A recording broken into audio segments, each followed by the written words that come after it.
नमस्कार, आदाब।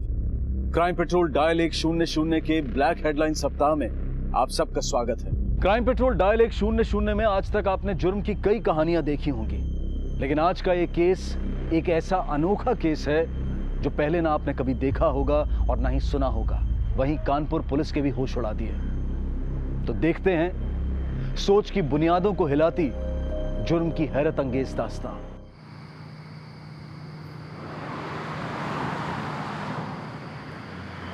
बस अभी हॉस्पिटल पहुंच जाएंगे। भैया इतना स्लो क्यों चला रहे हैं? तेज चलाइए ना। अभी प्लीज प्लीज प्लीज कंट्रोल। अभी पहुंच जाएंगे। मैं बाबूजी को फोन कर देती हूँ।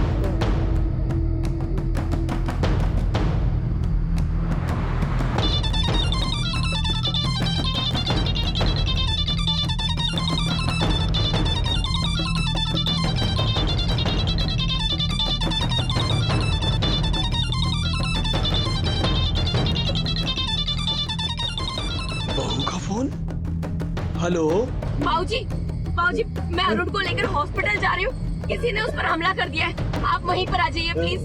अच्छा मैं आता हूँ।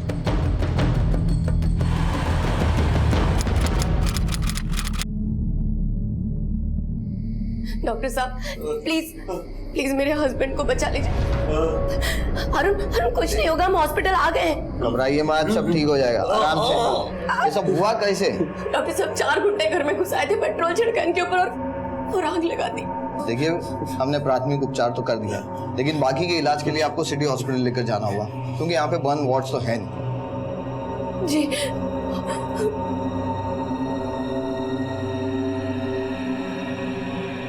हेलो सर, मैं कांस्टेबल राज यादव बोल रहा हूँ सरकारी अस्पताल से।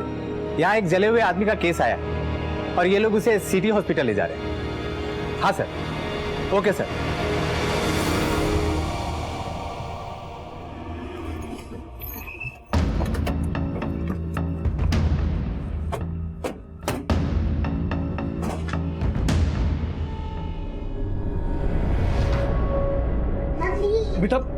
बेटा क्या हुआ? और कुछ बताइए बेटा, क्या हुआ है? बाबूजी वो सोकर उठे थे, बाथरूम गए थे। ऐसा नहीं 4 लोग कहाँ से आए और पूरा चेहरा झुलस गया। चेहरा झुलस गया? कौन थे? जरा शांत बेटा, रो मत, सब ठीक हो जाए। मेरे बच्चे की रक्षा करो। अरुण माथुर की पत्नी आप? जी नहीं सर, उनमें से किसी को भी पहले नहीं देखा।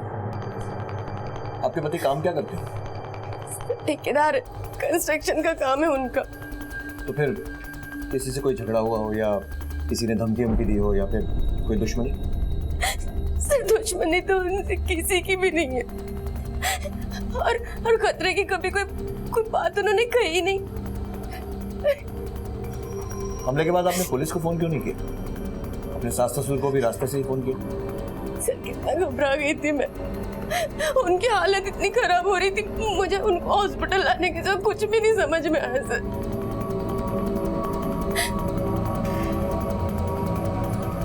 मेरी जानकारी में अरुण की किसी से कोई दुश्मनी है मुझे नहीं लगता। हाँ, कंस्ट्रक्शन का काम करता है वो, तो थोड़े बहुत मसले तो होते ही। ये अरुण की बेटी है? जी। बेटा और बहू हमारे साथ नहीं रहते, पर इसे कभी कभी हमारे घर छोड़ जाते हैं। कल शाम को बहू आई थी, इसे हमारे पास छोड़ गई। आज इसका जन्मदिन है, बोला था शाम को आकर मनाएंगे। पता नहीं किसने दुश्मनी निकाली मेरे बेटे के साथ। तो आपका ये मकान किराए का है? हाँ सर।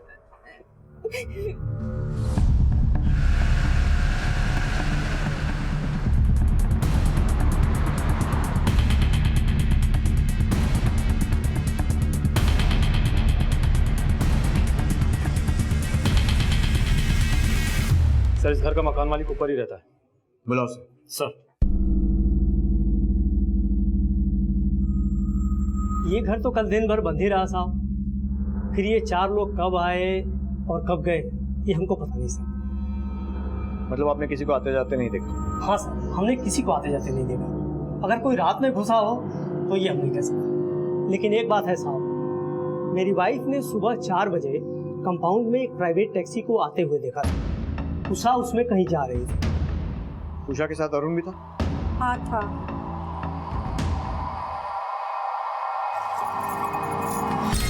भैया इनकी तबीयत बहुत खराब है, जल्दी से ले चलिए।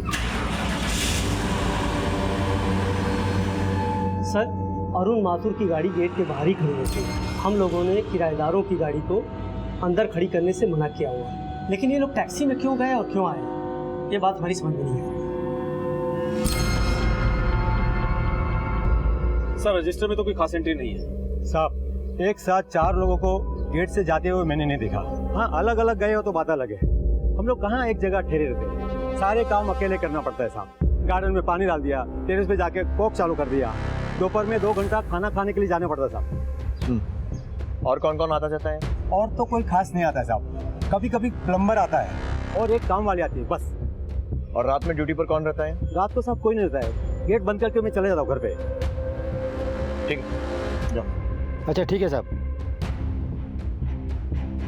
इस तरह का एक केस लगता है, उसे एक बात तो जाहिर है कि अरुण का कोई दुश्मन हो सकता है। आसपास पूछताछ करो, देखो कुछ हाथ लगता है क्या, और बाहर देखो अगर गाड़ी को कोई ट्रेस मिलता है। सर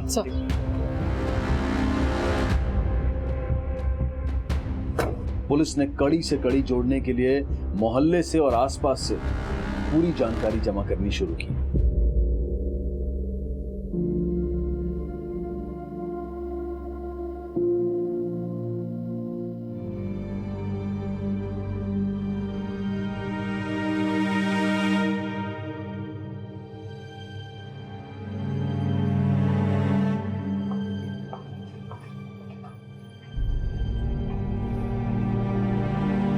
उषा जी,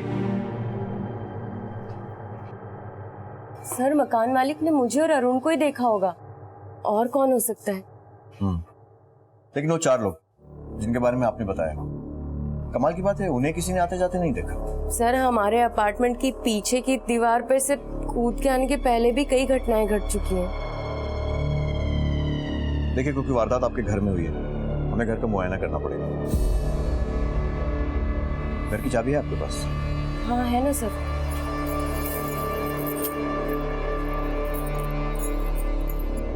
शुक्रिया। और अपने पति के बारे में या फिर इस घटना के बारे में अगर कोई भी बात याद आती है, छोटी से छोटी भी, तुरंत हमें फोन कीजिएगा। जी सर।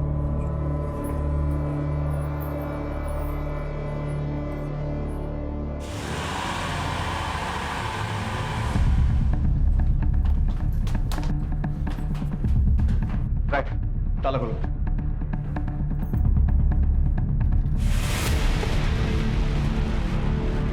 तो पेट्रोल की बदबू आ रही है। लगता है यहीं कहीं जलाया था। सावधानी से पूरे घर की तलाशी लो। चेतन, घर के आसपास देखो। सर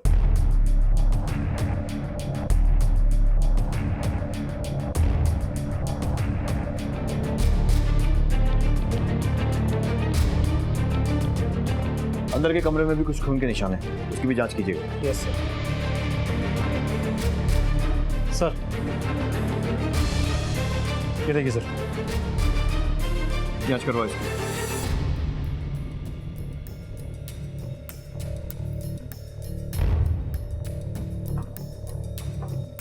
सर घर के अंदर जबरन घुसने का तो कोई सबूत नहीं मिला। लेकिन उषा के हिसाब से तो 4 लोग घर में घुसे थे। फुटप्रिंट्स कितने मिले? सर यकीन के साथ नहीं कह सकते। वारदात सुबह 4 बजे के आसपास हुई। इसका मतलब वो लोग पूरी प्लानिंग के साथ आए होंगे। सर ऐसा भी तो हो सकता है कि उषा ने खुद ने ही दरवाजा खोला हो और उसके बाद वो 4 लोग अंदर घुस गए हो। लेकिन एक आदमी का चेहरा जलाने के पीछे क्या कारण हो सकता है? अश्विन, कहीं ऐसा तो नहीं है कि उषा ने ही अपने पति के चेहरे पर पेट्रोल डाला? लेकिन सर ऐसा होता तो उसका चेहरा जला के हॉस्पिटल क्यों लेके गई? अब इस सवाल का जवाब तो सिर्फ अरुण दे सकता है। चलो हॉस्पिटल चलकर देखते हैं, शायद उसकी हालत कुछ ठीक हुई। सर बाहर से बोतल मिली, जरा सा पेट्रोल भी है इसमें, और बाहर उषा की गाड़ी भी नहीं है और ना ही कोई सीसीटीवी कैमरा है। चेक करवा, कोई फिंगरप्रिंट मिलता है। सर चलो।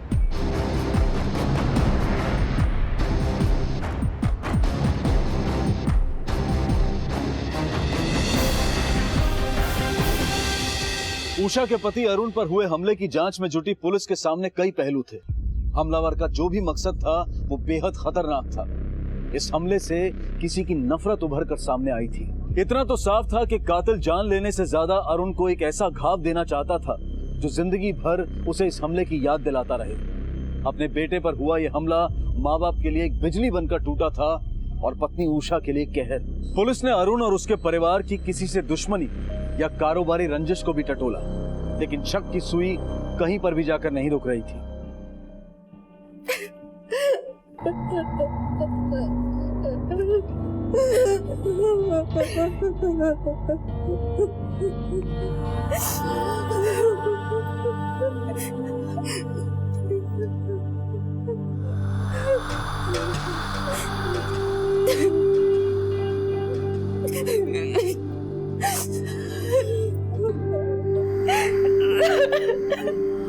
सर देखकर लगता तो नहीं है कि इन दोनों के बीच में कोई रंजिश होगी।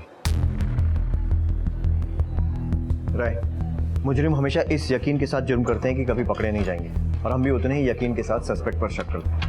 हमेशा ध्यान रखिए। डॉक्टर। Yes inspector. इनसे बात कर सकते हैं? 1-2 दिन रुक जाइए। फेशियल बर्न्स है 35% और दाहिने हाथ में भी बर्न्स है। जख्म काफ़ी गहरा है। रिकवर होते ही हम आपको इन्फॉर्म कर देंगे। Thank you.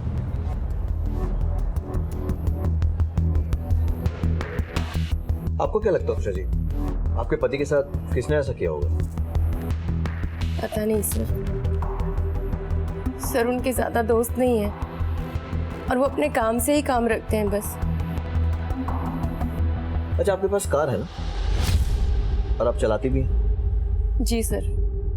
तो फिर टैक्सी? सर और आपके अपार्टमेंट के बाहर आपकी कार भी नजर नहीं आई हमें। सर ऐसे क्यों पूछ रहे हैं आप मुझसे? तो और किससे पूछेंगे? सर एक्चुअली गाड़ी गैराज में है और अगर गाड़ी मैं चलाती तो अरुण को कौन संभालता? बहुत डर गई थी सर। अच्छा, आपके घर में खून के निशान भी मिले हैं हमें, उसके बारे में कुछ बता पाएंगे? एक्चुअली अरुण को ड्रिंक करने की आदत है सर। कल रात भी वो ड्रिंक करके आए थे, ठोकर लगी और गिर गए। गिरने से चोट लगी और खून निकल आया सर। तो फिर इलाज के लिए कहाँ लेकर गई थी? यहीं लाई थी शायद। सर मैं नहीं लेकर आई थी, हमारा भतीजा है अरविंद, वो लेकर गया था। अरविंद? सर रात में चाचा की कॉल आई कि चाचा को चोट लग गया है, तो मैं तुरंत आके उनको क्लिनिक पे लेके गया। कौन सा क्लिनिक? सर वो हमारे अपार्टमेंट के सामने ना, सरला क्लिनिक, वहीं पे सर लेकिन ऐसा होता रहता है। मतलब सर चाचा को थोड़ा ड्रिंक करने का शौक है, मतलब सर आदत है, और कभी कभी सर ज़्यादा ही हो जाता है। शौक है, आदत है, तो फिर ऐसे झगड़े तो पहले भी होते रहे होंगे। सर हुआ होगा, लेकिन सर मेरे सामने तो ऐसा कुछ नहीं हुआ। यही गाड़ी है साहब। कल रात में एक औरत और उसका पति गाड़ी गैराज में छोड़ के गए थे। कितने बजे? 3 बज रहे थे साहब, मैं तो सो रहा था। गाड़ी में खराबी क्या थी? ओवरहीट की वजह से गाड़ी का डिस्पेंसर जल गया था। इस तस्वीर को ध्यान से देखो। कल रात को आदमी आया था तुम्हारे गैराज पर अपनी गाड़ी लेकर, और इस आदमी पर हमला भी हुआ है। अच्छा, जिस वक्त ये यहाँ पर आया था उस वक्त तुमने किसी को देखा था जो इस पर नजर रख रहा था? इस आदमी पे हमला हुआ है, क्या इन दोनों के पीछे कोई था उस दिन? नहीं मैडम, औरत तो यही थी, आदमी नहीं था। औरत तो यही थी, आदमी कोई और था साहब। अरुण, ये किसने किया? तूने पहले कभी उन लोगों को देखा है? अच्छा एक बात बता, कहीं वो नवीन शर्मा के लोग तो नहीं थे, या फिर वो अवस्थी? पिछले हफ्ते ही तेरा पंगा हुआ था ना उसके साथ? यार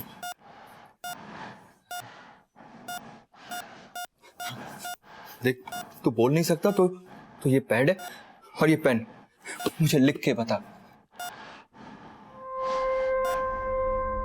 ये जिस किसी ने भी किया है ना, मैं उसे नहीं छोड़ूंगा अरुण। मनीष भाई साहब। अरे भाभी जी देखिए ना, ये कुछ बोल ही नहीं रहा। मैं कब से इसे जानने की कोशिश कर रहा हूँ कि किसने किया ये सब, लेकिन ये है कि कुछ बोल ही नहीं रहा। देखो मनीष भैया जो पूछ रहे हैं ना, आप बता दो इनको प्लीज। आप मनीष भैया को बता दो ना। देखा, ये तो कुछ बोल ही नहीं रहा। मनीष भाई साहब, आप चिंता मत कीजिए। आपको जिन लोगों पर भी शक है ना, उनकी लिस्ट बनाकर आप मुझे दे दीजिए। ये जब भी थोड़ा ठीक फील करेंगे मैं इनसे बात करूंगी।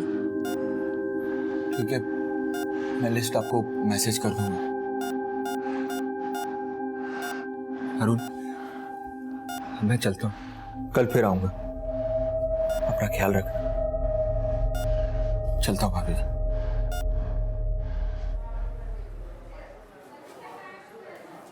अरे मनीष, खुश रहो बेटा। खुश रहो बेटा। जीतन, अरुण से मिला? जी अंकल जी, मिला तो, पर वो कुछ बता ही नहीं रहे। क्या नहीं बता रहा? अंकल जी यही कि उस पर हमला किसने किया।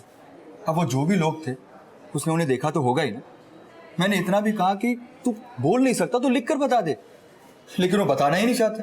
तो अजीब सा बिहेव कर रहा है वो। मैं तेरी बात समझ रहा हूँ बेटा, तू परेशान मत हो। अब तुझे भी पता है ना कितने बड़े हादसे से गुजरा है वो। मुझे लगता है कि उसे संभलने में थोड़ा वक्त लगेगा। उसे संभल जाने दे। और पुलिस है ना, वो तो अपना काम कर ही रही है? तू चिंता मत कर, सब ठीक हो जाएगा। चल हम लोग भी मिल लेते हैं उससे बेटा। चल खुश रह, खुश रह। जी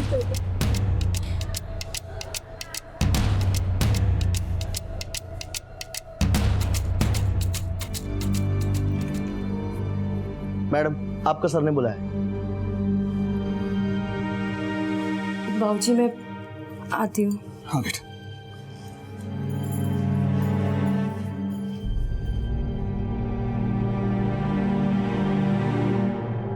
अब तक पुलिस के सामने कई सच और कई झूठ आ गए थे। कई सवाल भी खड़े हो गए थे जिनके जवाब उषा से बेहतर और कोई नहीं दे सकता था। पति पत्नी के रिश्ते की गरिमा शक के घेरे में आ गई थी।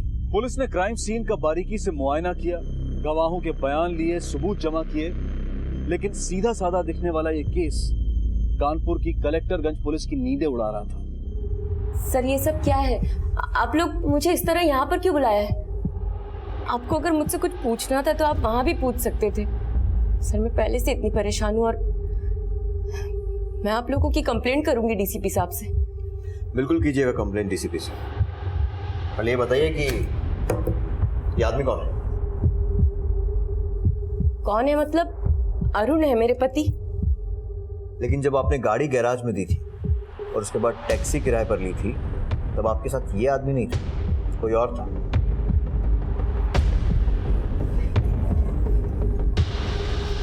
कौन था वो मिसेस माथुर? देखिए, हमें इस बात की गवाही दोनों जगह से मिल चुकी है। सर आपको गलत इन्फॉर्मेशन मिली है।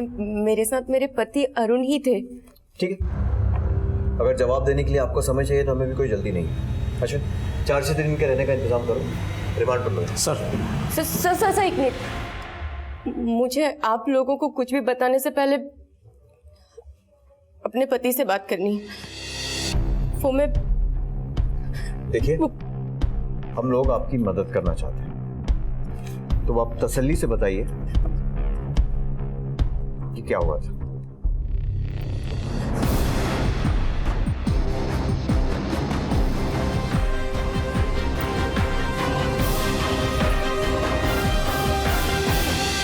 सर एक्चुअली बात 2 साल पहले की है।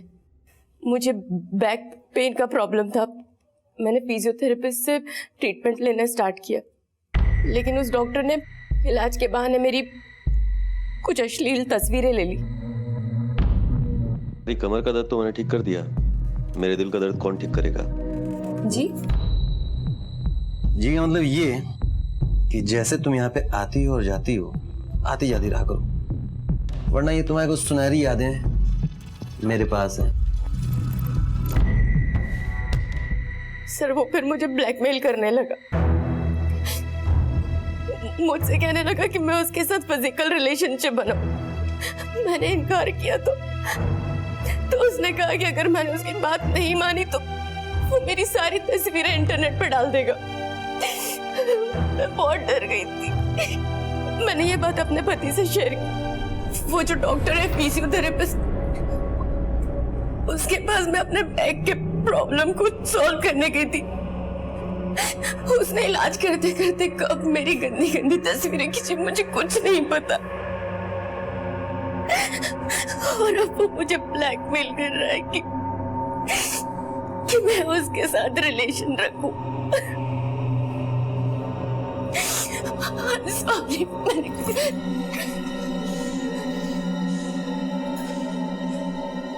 किसी कीमत पर यह बात बाहर नहीं जानी चाहिए। अपने पति को इतना परेशान देखकर मैंने उनसे कहा कि इस डॉक्टर से मैं खुद ही बात करूंगी। वो बार बार फोन करके मुझे परेशान करता था और एक दिन तो वो डॉक्टर सीधे मेरे घर आ गया सर।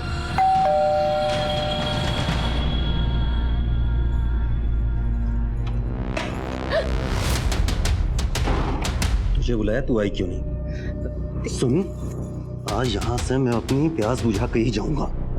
देखो, हम यहाँ से बाहर चलते, बाहर चलकर जितनी बातें करनी है हम बातें कर। मुझे तुमसे बहुत सारी बातें करनी है, ठीक है? एक सेकेंड, चलो। उस दिन मेरे पति गाड़ी लेकर नहीं गए थे, तो हम लोग हमारी गाड़ी से चले गए और वो पूरे रास्ते मुझे अपनी बात मनवाता रहा सर, लेकिन मैं उसकी बात नहीं मानी और रास्ते में हमारी गाड़ी खराब होने लगी सर। इसी वजह से गाड़ी गैराज पर दी और पास के टैक्सी स्टैंड से टैक्सी रेंट की। फिर उसने एक सड़क किनारे पेट्रोल पंप से किसी बोतल में सर पेट्रोल भी लिया। बताया कि उसकी बाइक का पेट्रोल खत्म हो गया है और उसकी बाइक की चाबी मेरे घर पे छूट गई है, इसलिए वो अपने बाइक की चाबी लेने मेरे साथ मेरे घर आया सर। और तभी मेरे पति के साथ उसका सामना हुआ।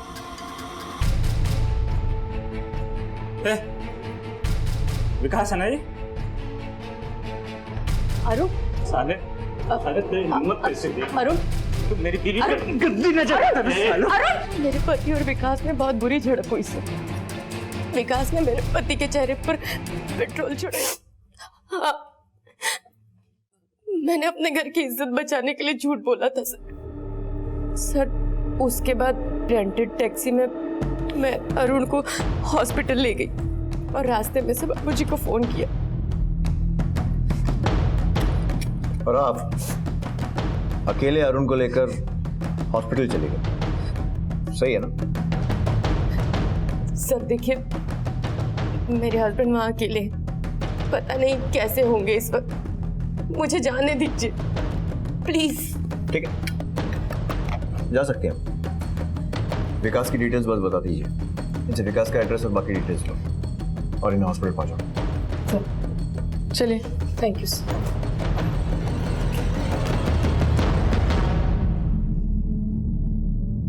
सर ये औरत बार बार अपना स्टेटमेंट बदल रही है। सर आपको लगता है ये अब भी सच बोल रही है? हो भी सकता है और नहीं भी, लेकिन अश्विन यहाँ पर बड़ी पहेली ये नहीं, वो है। एक बात तो पक्की है कि इसमें एक और आदमी है, विकास शर्मा, जिसे टैक्सी वाले ने, गैराज वाले ने, सबने देखा। इसके बारे में पता करो। अगर ये आदमी मिल गया ना तो केस फौरन सॉल्व हो जाएगा। सर, अपनी इज्जत को बचाए रखने के लिए उषा ने अब तक पुलिस के सामने कई गलत गवाहियां दी थी, पर आखिरकार उसे पुलिस के सामने सच्चाई रखनी ही पड़ी। पर क्या यह सच्चाई आखिरी सच्चाई थी या फिर कुछ और भी था जो पुलिस जानती नहीं थी? पुलिस के सामने एक नए संदिग्ध विकास का नाम उभरा था, तो क्या इस बेरहम हमले के पीछे विकास का हाथ था? पुलिस ने अपनी तहकीकात के सिरे अब उस दिशा में मोड़ दी। हाँ सर, विकास शर्मा हमारे यहाँ फिजियोथेरेपिस्ट है, वो पिछले 4 दिनों से आया नहीं है। 4 दिन से देखा नहीं साहब विकास को। 2 दिन पहले विकास जी आए थे कुछ सामान लेने। अरे सुरेश भाई, ये सामान दे दो। रवि, ये सामान निकाला। 10 मीटर रस्सी, 1 क्रोबार, सलिया 15 mm और एक फावड़ा, ये लो। विकास जी ये सब क्या करेंगे आप? अरे कुछ नहीं, वो घर का गटर जाम हो गया था। अच्छा, ये ले। अच्छा ठीक है, चलता हूँ। मतलब मारने का सामान जुटा रहा था। सर, बगल के मेडिकल शॉप से विकास ने ये दवाइयाँ खरीदी थी कल शाम को। नींद की दवा और इंजेक्शन, मतलब बेहोश करके मारने का प्लान। अश्विन, इसके घर का एड्रेस मिला क्या? हाँ सर, यहीं फूल बाग में रहता है। चलो।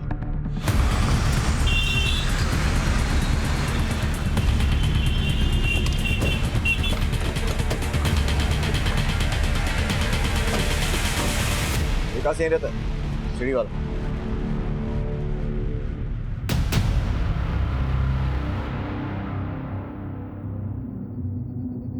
सुनो, ये विकास कहाँ गया? सर यहाँ पर तो 4 दिन से ताला लगा हुआ है। इसके साथ कोई और रहता है? नहीं साहब, वो तो अकेला रहता है। और इसके गांव के घर का कुछ पता ठिकाना? सर ठीक ठीक तो याद नहीं, पर इटावे का है, तुलसी गांव। उसके माँ बाप भी वहीं रहते हैं।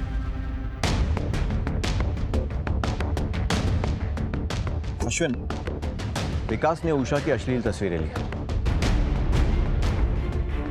और उसके साथ शारीरिक संबंध बनाना चाहता था, जिसके लिए उषा राजी नहीं थी। तो इसके लिए उसे उषा पर हमला करना चाहिए था। उसके पति पर हमला क्यों किया?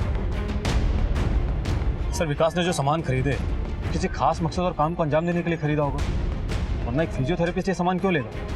और हाँ सर, पिछले 4 दिनों से विकास आसपास में कहीं दिखा भी नहीं है। इसके कॉल रिकॉर्ड्स निकलवाओ और इसका मोबाइल फोन ट्रैकिंग पर डालो। एक टीम मिटावा भेजो, शायद वहाँ छुप कर बैठा। किसी भी हालत में ये आदमी हमारे हाथ लगना चाहिए। Sir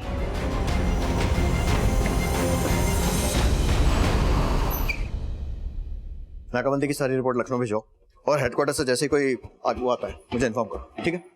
sir. हाँ अश्विन। सर हमारी टीम विकास के गांव से लौट गई। कोई खबर? नहीं सर, पिछले 8 महीने से विकास अपने गांव में है ही नहीं। और सर पूछताछ के दौरान मालूम चला है कि विकास बड़े ही गरीब परिवार से, उसके माँ बाप ने उसको कर्जा लेकर पढ़ाया लिखा है। उसकी मोबाइल लोकेशन और कॉल रिकॉर्ड्स बोल दिया सर, कल तक मिल जाएंगे। इंस्पेक्टर साहब कहाँ मिलेंगे?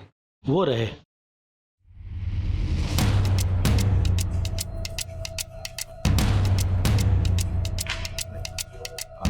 Excuse me sir. सर मैं मनीष, अरुण माथुर का बचपन का दोस्त। बोली। जी वो अरुण कुछ अजीब सा बिहेव कर रहा है। अजीब? सर मैं उससे मिलने हॉस्पिटल गया था और मैंने वहां उससे जानने की काफी कोशिश की कि ये सब किसने किया है, लेकिन सर वो कुछ बताने को ही तैयार नहीं। सर मैंने उससे ये भी पूछा कि अगर उसे किसी पर शक हो तो वो भी बताए, कुछ लोगों के नाम भी बताए, लेकिन सर उसने कुछ नहीं कहा।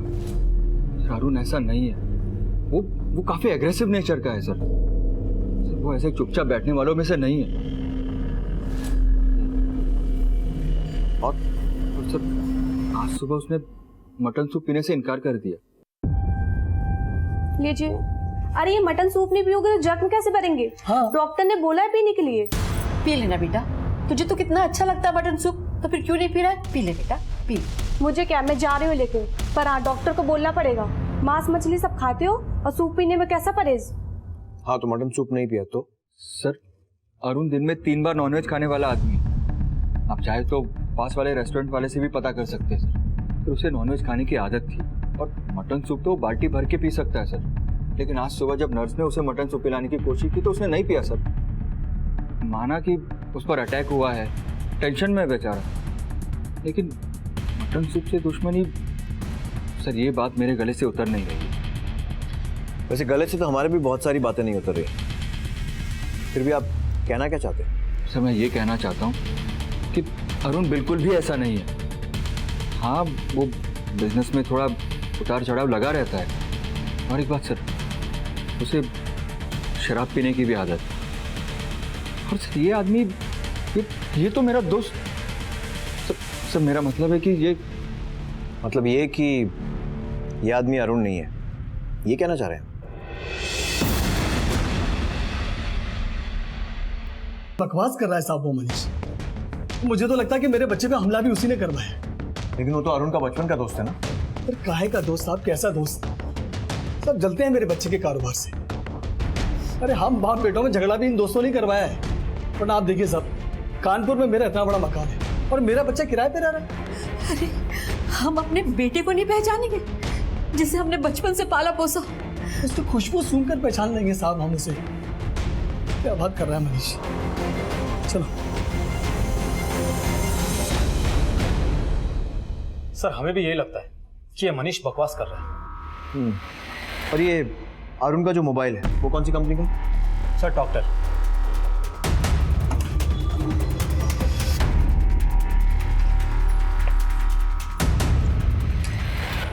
Hello sir. बोलो। मैं सर टॉकटेल मोबाइल कंपनी से आया हूँ। अरुण माथुर का बिल बाकी है। अरे दिमाग खराब हो गया क्या तुम्हारा? हॉस्पिटल में बिल लेके चले आए तो मेरे बच्चे की हालत देख रहा हूँ और तुम्हें अपने बिल की पड़ी हुई है। सर ड्यू डेट से काफ़ी दिन निकल चुके हैं सर। अगर बिल जमा नहीं करेंगे तो उनका फ़ोन कट हो जाएगा सर। मुझे पता चला कि आप यहाँ हैं तो मैं यहाँ आ गया सर। सर हम भी नौकरी करते हैं सर। ठीक है, बताओ कितने का बिल है? 3580। ये ठीक है, चल। सर उनका साइन चाहिए। अरे तुम हद कर रहे हो, उसकी हालत देख रहे हो, वो साइन कर सकेगा? सर रसीद पे साइन करने की जरूरत नहीं है सर। फिर जो बायोमेट्रिक स्कैनर है इस पे उंगली रखते हैं ऑटोमेटिक साइन हो जाता है सर। अरे चल आराम से।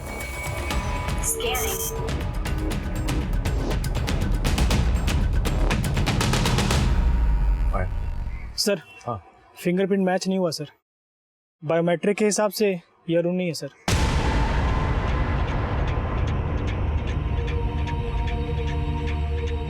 इसका मतलब बचपन का दोस्त मनीष सही बोल रहा था। इसका मतलब आपका शक सही था। एक काम कर, ये विकास शर्मा, इसका भी मोबाइल कनेक्शन तेरी कंपनी का है ना? एक मिनट सर। Yes sir. ठीक है, फिर से अंदर जा। नहीं सर, वो बुढ़ा मारने को दौड़ता है सर। इस बार तुम मार ही देगा सर। कुछ नहीं होगा, मैं बोल रहा हूँ ना बेटा, अंदर जा और उसको बोलना गलती हो गई। जा एक बार। एक मिनट आराम से। तुम्हारा कोई भी काम ढंग से नहीं होता। एक्चुअली सर पेमेंट क्रेडिट नहीं हुई थी सर। अब हो गया? हाँ सर हो गया। हटाओ। Sorry sir. हद हो गई सर। हाँ मैच कर गया सर। विकास शर्मा के नाम से मैच कर गया।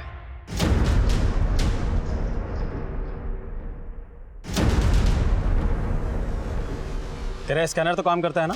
बिल्कुल करता है सर। अब एक बार ट्राई भी कर सकते हैं। दिखा। पहले हाथ रखिए सर।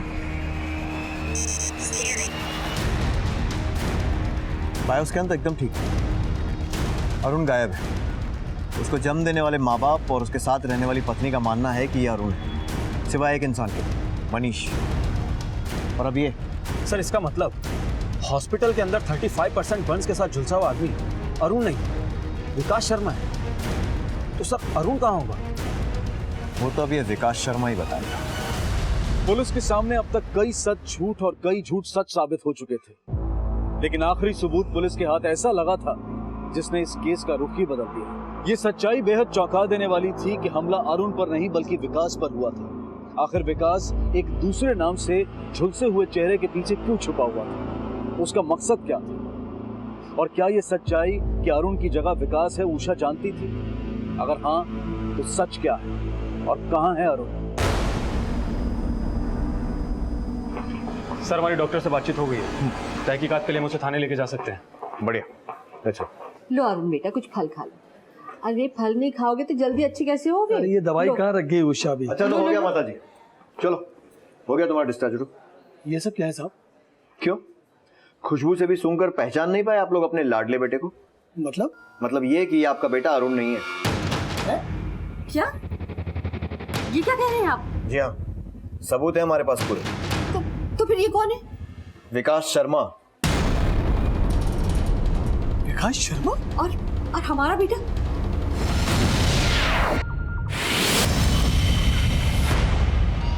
गाड़ी में डालो। सर हमारे एक बात समझ में नहीं आई। एक आदमी विकास शर्मा एक औरत के चक्कर में फंसता है, बाद में वो औरत पीछे हट जाती है और फिर वो गुस्से में आकर उसके पति को जलाने का प्लान बनाता है, उसकी जगह ले लेता है। पर ना हमें उसके पति की लाश मिली है और जला भी तो कौन? मारने वाला। लेकिन अगर ये सचमुच उसे मारना चाहता था तो फिर इसने खुद पर पेट्रोल क्यों डाला? या फिर शायद किसी और ने उस पर पेट्रोल डाला? लेकिन सर ये जानलेवा भी तो हो सकता था, ये मर सकता था। सर जिस मोड़ पे अभी ये केस पहुंचा है वो अरुण ही है जो गायब है। सर ये सेल्फ इन्फ्लिक्टेड तो नहीं हो सकता। इस कहानी के पीछे कोई ना कोई झूठ जरूर है अशु, और सबसे पहले हमें उस झूठ को पकड़ना पड़ेगा। अरुण की पत्नी उषा कमरे में नहीं थी ना? फौरन एक टीम बनाओ और अरुण के घर पहुंचो। तब तक मैं इसे थोड़ा मटन सूप पिलाता हूं और बाकी की परतें उषा खोलेगी।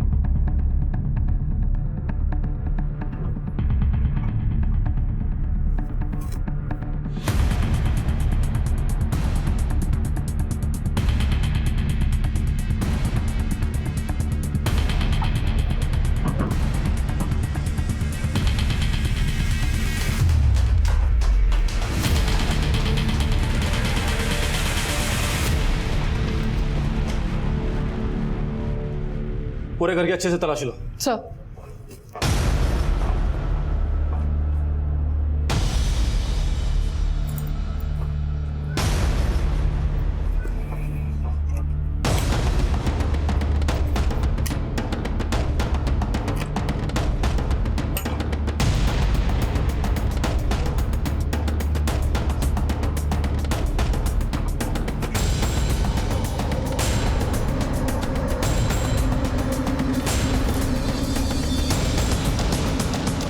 सर उधर तो कोई नहीं है, लगता है निकल गई। अभी निकली नहीं है।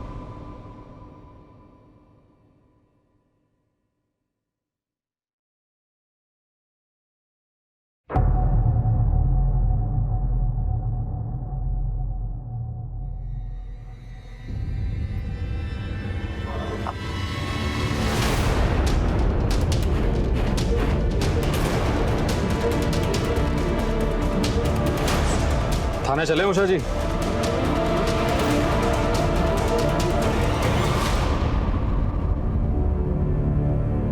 मिसेस उषा माथुर, आपके खिलाफ सारे सबूत हमें मिल चुके हैं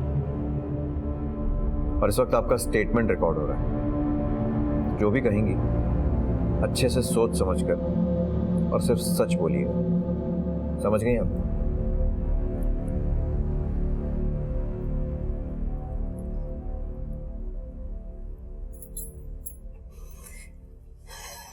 सर मैं अपने पीठ दर्द का इलाज करवा रही थी उन दिनों। मेरे पति अरुण को शराब पीने की बहुत बुरी आदत थी और हम दोनों के बीच में कोई शारीरिक संबंध कई समय से नहीं था।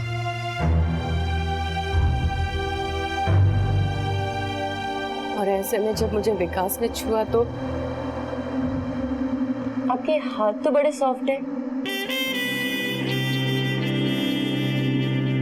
हाँ, वैसे आपको आराम मिल रहा है? जी सर, और थोड़ा नीचे। जी। विकास का छूना मुझे अच्छा लगने लगा।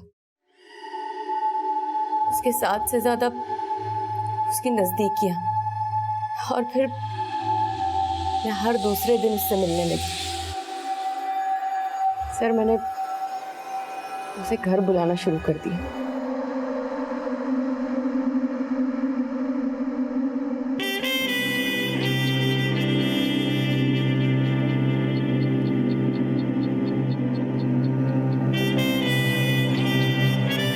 सर अब विकास हर दूसरे तीसरे दिन मेरे पास आने लगा था। चोरी के इस रिश्ते को मैंने पक्का रंग देने का सोच लिया था सर, और लुका छुपी के इस खेल को और अरुण को रास्ते से हटाने का मैंने पक्का रास्ता भी ढूंढ लिया था। मैं और विकास मर्डर के नए नए रास्ते इंटरनेट पे ढूंढने लगे थे। सर मैंने अरुण को मारने का प्लान रात का बनाया, क्योंकि अरुण हमेशा रात को नशे में होता है। सबसे पहले मैंने अपनी बेटी को उसकी दादी के यहाँ छोड़ा, और फिर अरुण के आते ही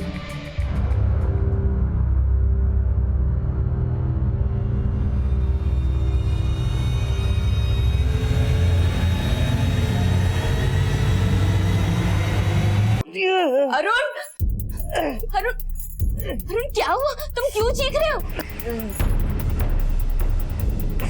हेलो, हाँ अरविंद, आराम से। अरे आराम से ही तो कर रहे हैं। चाची आप मत परेशान हो, मैं बोल रहा हूँ, समझाया था ना कि मत पिया करो। चाचा आप यहीं रुको, मैं इनको लेके जाता हूँ अस्पताल। आओ आराम से आराम से लेके जा रहा हूँ। ले जा रहा हूँ। आओ आओ चलो, आराम से आओ, आराम से आओ।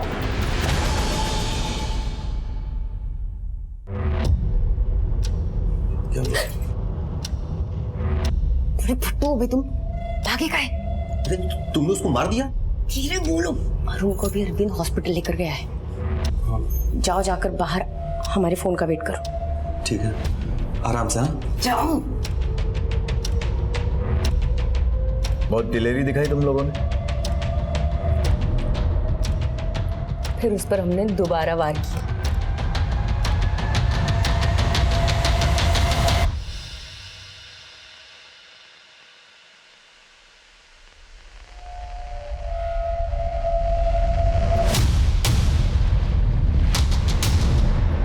शोर न मचाए, इसलिए उसे हमने बेहोशी का इंजेक्शन दिया।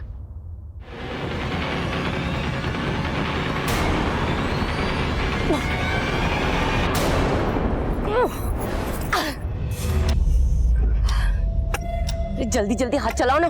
यहाँ नहीं खुलने वाला, यहाँ तो पत्थर है। छोड़ो इसको, जाओ पेट्रोल लेके आओ, माचिस भी लेके आना।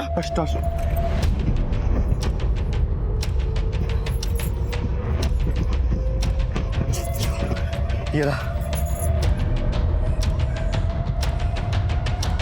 कार एक गड्ढे में फंस गई। अब क्या हुआ?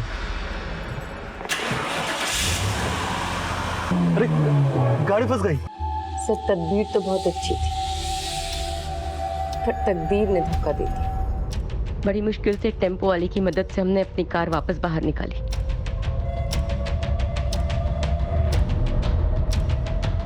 पर रास्ते में फिर खराब हो गई, इसलिए धक्का देते हुए गैराज तक ले गए।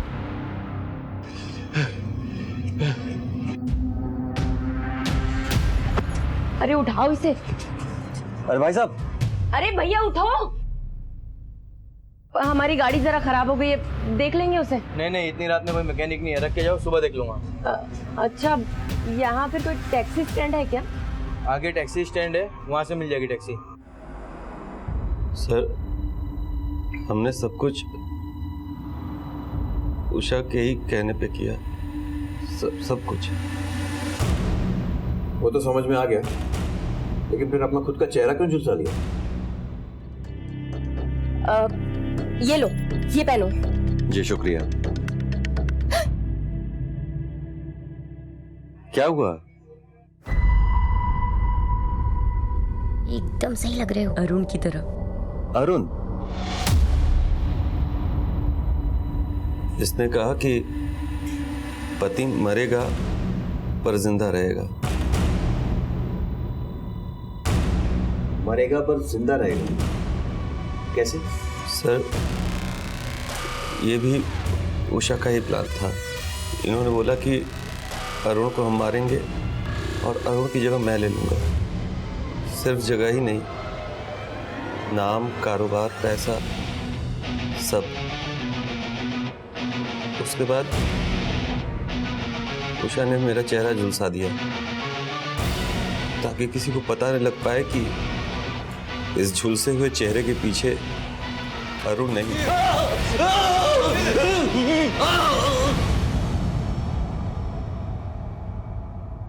चलो, इसने तो मटन सूप पी लिया।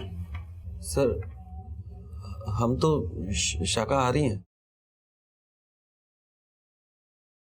तुम्हारा शाकाहारी होना ही तो तुम्हारे लिए हानिकारक और कानून के लिए फायदेमंद साबित हुआ, क्योंकि ये तो मांस खाती है, वो भी इंसान का। अरुण की लाश कहाँ है?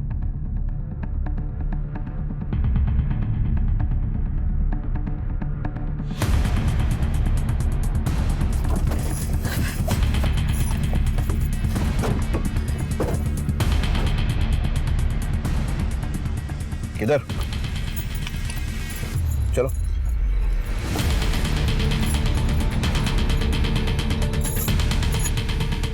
किधर है? नहीं याद आ रहा? सर शायद ये जगह नहीं है, वो इतनी झाड़ियां नहीं थी वहां, सब एक जैसा लग रहा है। लेकिन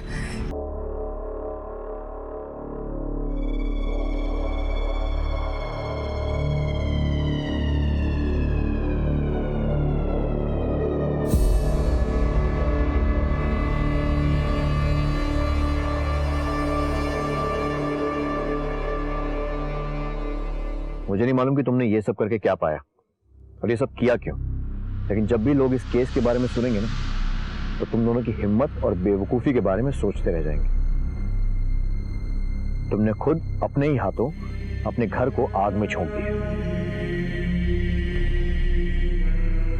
पति पत्नी के रिश्ते में विश्वास एक अहम सूत्र है जिस पर शादीशुदा जिंदगी की बुनियाद टिकी होती है। कानपुर की एक सत्र अदालत ने उषा और विकास को आईपीसी की धारा 302, 301 और 120B के तहत उम्र कैद की सजा सुनाई।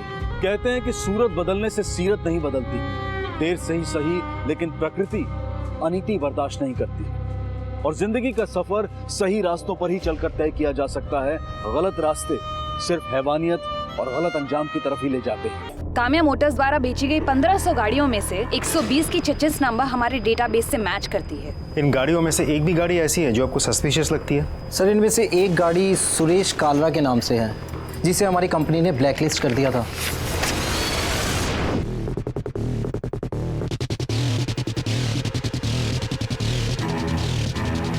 सुरेश कालरा।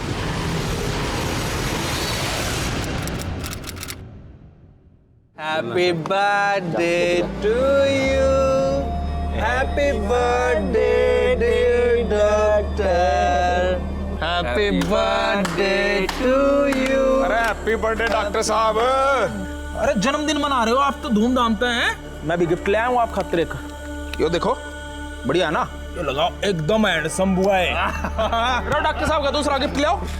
अरे जल्दी करो भाई। डॉक्टर साहब बर्थडे मना रहे हो। डॉक्टर साहब या काली पट्टी आपकी आंखों में बांध देंगे, आप जादूगर बन जाओगे, फिर आपका कबूतर उड़ा देंगे। Thank you. बांध भाई बांध। अरे बांध दे मुझे छोड़।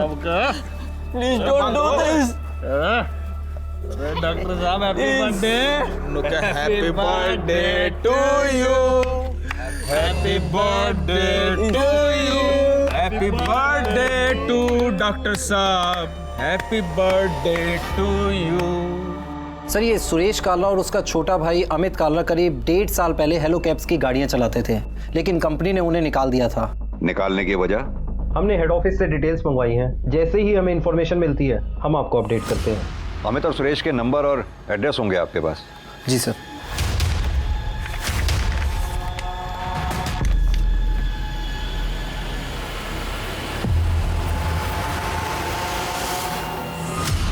हाँ राम राम। और 2-2 हजार के बंडल तैयार हो गए? देखिए पैसों का इंतजाम हो गया है, आप बस बताइए कब और कहाँ लाना है। टाइम बुरा होता है ना, ऊँट पे बैठे ना कुत्ता काट लेता है। माफ कीजिएगा, मैं समझा नहीं। घना दिमाग ना खर्च करे। पैसे कद और कहाँ देने हैं मैं? आप बस बताइए आपको कब और कहाँ चाहिए। लेकिन बस आप डॉक्टर श्रीधर को कुछ मत कीजिए और उनको छोड़ दीजिए प्लीज। ना, पहले पैसे, उसके 4-5 घंटे बाद डॉक्टर पहुँचा दूंगा थारे पास। 4-5 घंटे बाद क्यों? 5 करोड़ है डार्लिंग, गिनने में टाइम तो जाओगा। पैसे कहाँ लाने हैं? घनी जल्दी ना मचाओ है, अगले फोन पे बताऊंगा। सर, अमित और सुरेश दोनों का नंबर बंद है। मैंने दोनों नंबर सर्वेलेंस पे डलवा दिया है। दोनों का नेटिव एड्रेस हिसार है। अब वहीं चलकर उनकी कोई खबर पता चलेगी। बोलो यादव। सर, सुरेश ने अभी अभी भास्कर सब्बरवाल को हिसार से फोन किया था। सर, अमित और सुरेश का गांव बनभोरी भी हिसार डिस्ट्रिक्ट में ही पड़ता है। शर्मा, ये मैसेज हरियाणा के सभी पुलिस स्टेशन में भेज दो और अपनी एक टीम हिसार के आसपास के एरिया में भेजो। और तुम खुद श्याम सुंदर के गांव बनभोरी जाकर के जानकारी हासिल करो। सर, सुरेश कालरा और अमित कालरा अब कहां हो सकते हैं, इसका क्लू ढूंढने के लिए पुलिस अब उनके गांव बनभोरी हिसार पहुंची। नाम मतलब उन दोनों का सपूत नहीं, कपूत है दोनों भी। बुढ़ापे में अपनी माँ को छोड़ के चले गए। ये अमित और सुरेश दोनों नोएडा में हेलो कैब चलाते हैं। कहाँ रहते हैं नोएडा में दोनों? सर, वो शायद वैशाली में रह रहे थे। वैशाली में कहाँ? सुरेश और अमित से जुड़ी जानकारियां जुटाने के लिए नोएडा पुलिस ने एक टीम उनके गांव बनभोरी में तैनात कर दी थी। वहीं एक टीम वैशाली गाजियाबाद में उस पते पर पहुंची जहां अमित और सुरेश किराए पर रह रहे थे।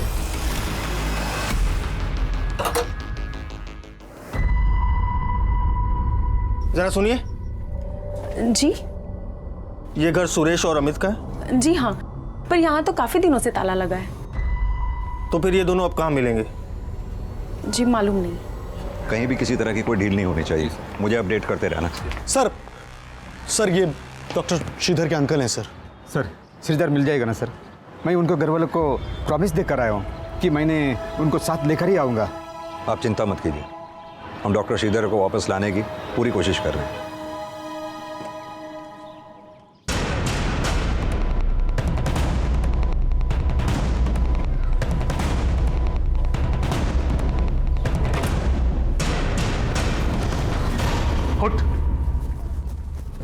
भाई मुझे मामला ठीक ना लग रहा है। यहाँ रुकना खतरे से खाली ना है। 10 मिनट में अपना सामान समेट और निकलो यहाँ से। अब जल्दी करो।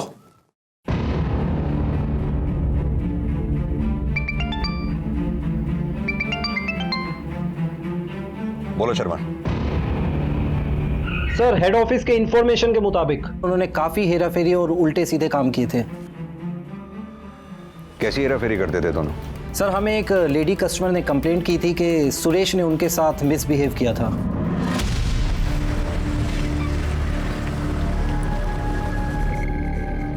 उतरो मैडम, गाड़ी आगे नहीं जाएगी। अरे मुझे और आगे उतरना है। सॉरी मैडम, मैं नहीं जा सकता आगे। आप मुझे इस तरह से बीच रास्ते में कैसे उतार सकते हैं? अरे मैडम, आगे जाम नहीं दिखता के? दिस इज नो वे। बकवास बंद करो और आगे चलो। अंग्रेजी ना काटे, ठीक है? उतरा है तारूं। आपका दिमाग खराब हो गया है। मैं कंप्लेंट करूंगी ना तब समझ में आ जाएगा। हाँ चल कर दिया कंप्लेंट, उतर। सर उस पैसेंजर की कंप्लेंट के बाद हमने सुरेश से शो कोज मांगा, बट उसने कोई रिप्लाई नहीं किया। उसके बाद जब उसके खिलाफ इंटरनल इंक्वायरी हुई तो पता चला उसके और उसके भाई ने काफ़ी धांधलियाँ की थी। कैसी धांधलियाँ? सर कंपनी पीक आवर्स में इंसेंटिव देती थी, सुबह 7:30 से लेके 12:30 बजे तक और शाम में 5 बजे से लेके 11 बजे तक। और अगर ड्राइवर एयरपोर्ट से सवारी को पिकअप करता है तो उसे 1000 रुपये बोनस एक्स्ट्रा मिलता है। इसके अलावा अगर ड्राइवर एक दिन में 12 राउंड्स लगाता है तो उसे 3000 बोनस एक्स्ट्रा मिलता है। लेकिन इन दोनों भाइयों ने कंपनी की इस पॉलिसीज़ का गलत इस्तेमाल किया। अलग अलग सिम कार्ड से अलग अलग आईडीज़ बनाई और इन आईडीज़ से अपनी ही बुकिंग करने लगे और बिना किसी पैसेंजर को बिठाए रैंडम राइड शो करने लगे। और सर इन सब चीज़ों से हमें पता चला उन्होंने पैसों की बहुत सारी धांधलेबाजी की थी, इसीलिए हमने उन्हें कंपनी से निकाल दिया और ब्लैकलिस्ट कर दिया। कहीं ऐसा तो नहीं अमित और सुरेश ने ये किडनैपिंग हेलो कैब से बदला लेने के लिए की हो? सुरेश कालरा और अमित कालरा, ये उन 6 किडनैपर्स में से 2 नाम थे जिन्होंने हेलो कैब से अपना बदला लेने के लिए 12 अगस्त की रात को उनके किसी एक कस्टमर को किडनैप करने की प्लानिंग की थी और फिर उस प्लानिंग को अंजाम तक भी पहुंचा दिया। हेलो सर जी, हेलो कैब बुक की थी आपने? कर दूंगी। सारा लुकाई समझ रखा है। प्लीज मेरा मदद करेगी, he is hitting me, please मदद करेगी। और इस कस्टमर डॉक्टर श्रीधर की जान बख्शने के लिए उन्होंने हेलो कैब से 5 करोड़ की फिरौती की मांग की।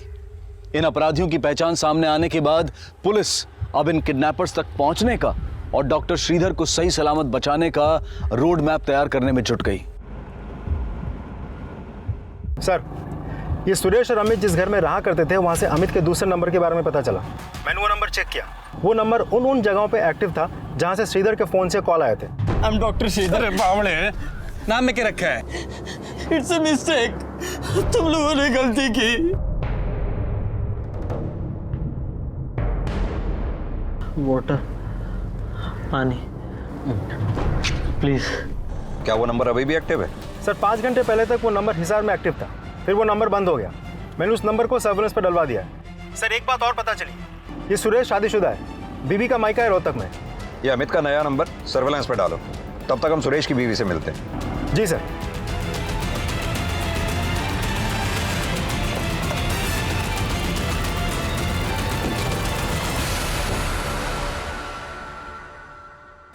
साबिन, हेलो कैब्स वालों ने ना महारी और सुरेश की हंसती खेलती जिंदगी में आग लगा दी। ऐसे ही अमित और सुरेश को काम से निकाल दिया। हमारे तो खाने के भी लाले पड़ गए साहब जी। ऐसे नहीं निकाल दिया, सुरेश और पति ने हेलो कैब्स में गबन किया है। ये गबन मबन मुझे कुछ नहीं पता साहब जी, और गबन तो हेलो कैब्स वाले करते हैं। ड्राइवरों का खून चूसते हैं और खुद घर बैठ के खाते हैं। तुम्हारे पति और देवर ने एक मासूम डॉक्टर का अपहरण किया है और जिस तरह से तुम उन दोनों की बहादुरी का बखान कर रही हो, हमें तो लग रहा है कि तुम भी उन्हीं के साथ मिली हुई हो। मैं कोई मिली विली नहीं हूँ साहब, और गलत तो ये हेलो कैब्स वाले भी हैं। किडनैपिंग के बारे में मुझे कुछ नहीं पता साहब। और ये सुरेश और अमित कहाँ होंगे ये भी नहीं पता? पता नहीं साहब। सर इसका तेवर देख के तो लगता है इसे सब पता है। इसका फोन भी सर्विलेंस पे डालो, हो सकता है ये उनके टच में हो। सर बोलो त्रिवेदी। सर अमित का दूसरा नंबर अभी अभी भिवानी में ऑन हुआ था। अमित कालरा का दूसरा नंबर ट्रेस करते हुए नोएडा पुलिस अब भिवानी आ पहुंची थी, लेकिन भिवानी में किडनैपर्स कहां थे इसका कोई भी क्लू अभी तक नहीं मिल पाया था। अरे एक बार बॉर्डर क्रॉस करके राजस्थान पहुंच गए ना, सब ठीक हो जाएगा। शर्मा, अमित का फोन इसी एरिया में एक्टिव था ना? जी सर। तो लोकल पुलिस को यहाँ। शर्मा एक मिनट, ये गाड़ी वही है ना 154 जे? ये सर वही ड्राइवर वही है।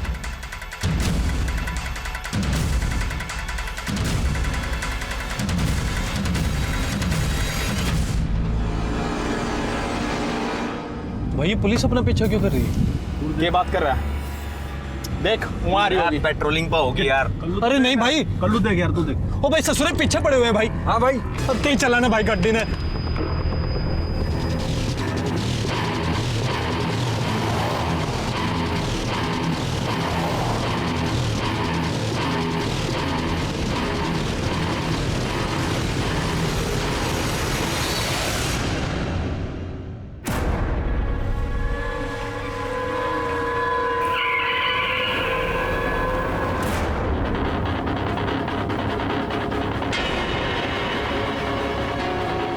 क्या सुंदर,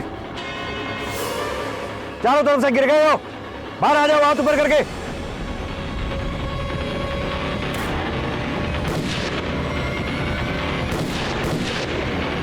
गोली क्यों चला रहे साले? अबे निकाल निकाल, गाड़ी निकाल, भगा।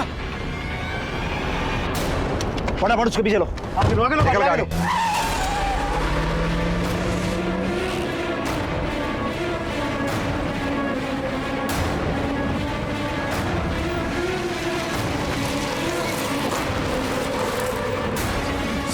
अरे क्या हो गया? गाड़ी स्टार्ट नहीं हो रही। अरे क्या हो गया? अरे डॉक्टर ने कहा, डॉक्टर ने कहा जल्दी। अरे डॉक्टर ने भाग गया। अरे डॉक्टर ने निकाल दिया बाहर। अरे पकड़। पीछे ले, पीछे ले, पीछे ले, जल्दी अंदर ले।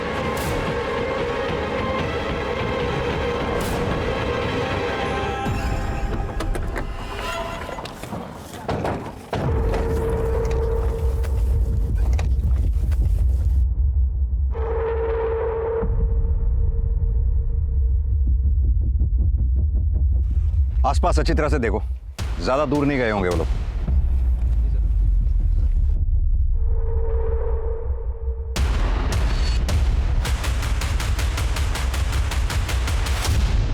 कई कोशिशों के बावजूद किडनैपर्स पुलिस को चकमा देकर भागने में कामयाब हो गए, लेकिन मौका वारदात पर वो हेलो कैब बरामद कर ली गई जिसमें डॉक्टर श्रीधर की किडनैपिंग की गई थी। पुलिस किडनैपर की तलाश में लगातार अपना प्रयास कर रही थी, लेकिन उन्हें यह भी डर था कि कहीं किडनैपर डॉक्टर श्रीधर को मार न दे। सुरेश और अमित के कॉल रिकॉर्ड्स खंगाले जा रहे थे, लेकिन फिलहाल किडनैपर कहां छुपा है इसकी कोई भी लीड पुलिस को अब तक नहीं मिल पाई थी। सुरेश भाई, ये पुलिस कहां से आ गई? अरे भास्कर ने खबर की होगी, मैंने तो पहले ही पता था पैसे ना देगा। पैसे की चिंता ना करो, पैसा तो उसकी कब्र से भी निकाल लूंगा मैं। अरे ये मत कर, पुलिस सूंघती हुई यहाँ आ जाएगी। इसको तो पैसे भी ना मिले और पुलिस भी पीछे पड़ गई मारे। साले किसने कही थी फायर करने की? गणा चौधरी पकड़ रहा था, चुपचाप डॉक्टर ने लेके निकल लेते। साले शुक्र मना किसी पुलिस वाले गोली ना लग गई, न तेरी ऐसी तैसी कर देंगे। अब भाई आपस में झगड़ा मत करो, अब भी हम यहाँ किसी दूसरे रास्ते से निकल सकते हैं, गाड़ी का भी इंतजाम हो जाएगा, पर हम सबको अपनी अपनी वेशभूषा बदलनी पड़ेगी और इस डॉक्टर की भी। सर, अमित और सुरेश के कॉल रिकॉर्ड से 4 नंबर ऐसे मिले हैं जो किडनैपिंग वाली रात से बंद है। ये नंबर है किसके? एक नंबर बुद्धन के नाम झज्जर में रजिस्टर्ड है, जहां से डॉक्टर श्रीधर के नंबर से तीसरा रैंसम कॉल गया था। अपना कस्टमर सही सलामत चाहिए ना, तो 5 करोड़ का इंतजाम कर ले। सर, हमने वहां हरियाणा पुलिस की एक टीम भेज दी है।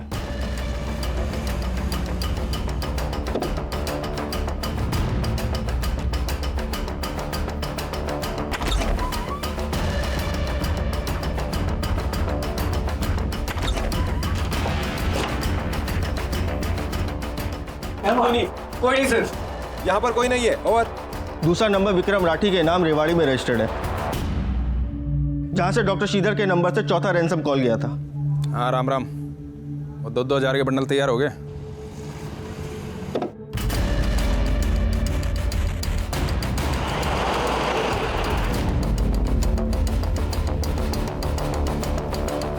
सर, तीसरा नंबर जयंत के नाम भिवानी के मीरपुर में रजिस्टर्ड है, जहां वो लोग हेलो कैब छोड़ के भागे थे वहीं पास ही में उसका खेत है। डॉक्टर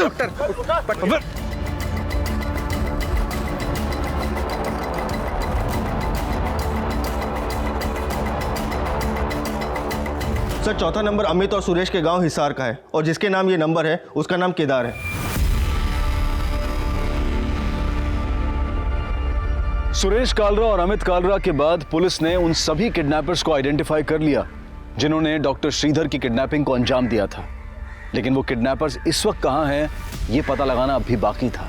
बोल बम बम बम, बोल बम बम बम। बोल बम बम बम बोल बम बम बम बोल बम बम बम बोल बम बम बम बोल बम बम बम बोल बम बम बम बोल बम बम बम बोल बम बम बम बोल बम बम बम बोल बम बम बम बोल बम। ओ भाई साहब कहाँ जा रहे हो?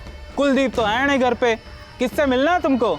अरे भाई कुलदीप भाई ने चाबी दी है भाई, हम लोग तो कवड़िया लोग हैं, थोड़ा आराम करेंगे फिर आगे बढ़ जाएंगे। जय भोलेनाथ। जय भोलेनाथ।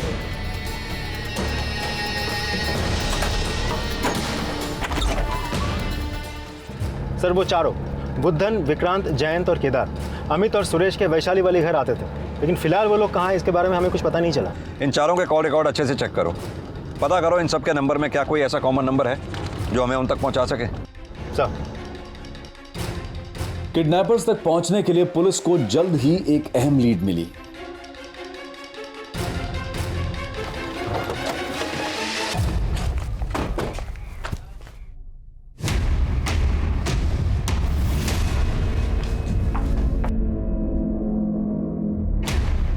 मनीष जी सर, चल तुझे लेना है। अरे सर लेकिन मैंने किया क्या? सर अमित और सुरेश ही नहीं, उनके चारों दोस्त बुद्धन, विक्रांत, जयंत, केदार सबको जानता है। बता। सर मैं मानता हूँ कि मैं उन्हें जानता हूँ, लेकिन मुझे नहीं पता वो कहाँ है। देख ज्यादा टाइम मत ले, सीधी तरह से बोल दे। 12 अगस्त की रात 10 बजे तक सुरेश, अमित, विक्रांत इन तीनों का फोन तेरे घर पे एक्टिव था। तेरे से मिलने आए थे ना वो? हाँ सर, अमित उस रात मेरी कार लेने आया था, बोला 2-4 घंटे में लौटा दूंगा।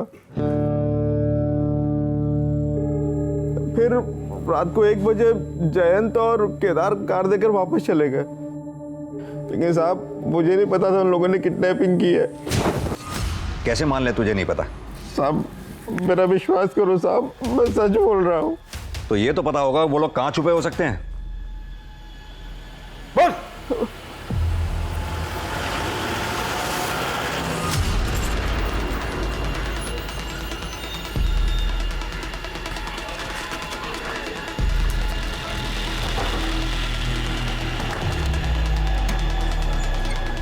भाई गांव में पुलिस आई है भाई। ये बात कर रहे हैं, पुलिस 3:30 पहुंच गई।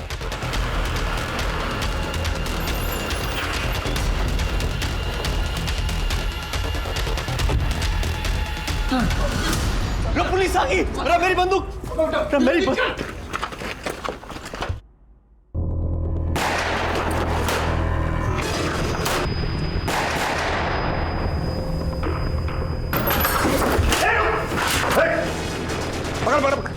राजन तू आगे देख, इसे मैं देखता हूँ।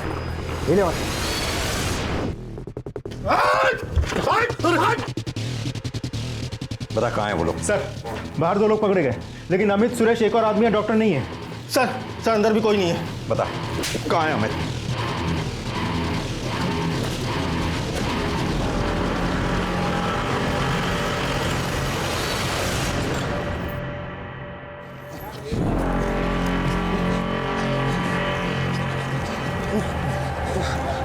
ओ भाई पुलिस तो कुत्ते की तरह अपने पीछे पड़ गई, अब क्या करेंगे? वो देख सामने भी खड़ी है। शर्मा आगे बोल बम की टोली जा रही है, उन लोगों ने भी कावड़िया के कपड़े पहने हैं ना? Yes sir. देखो जरा ध्यान से। बम बम बोल बम बम बम बोल बम बम बम बोल बम बम बम बोल बम बम बम बोल बम बम बम बोल बम बम बम बोल बम बम बम बोल बम बम बम बोल बम बम बम बोल बम बम बम। 1 मिनट रोको, जरा रोको। बम बम।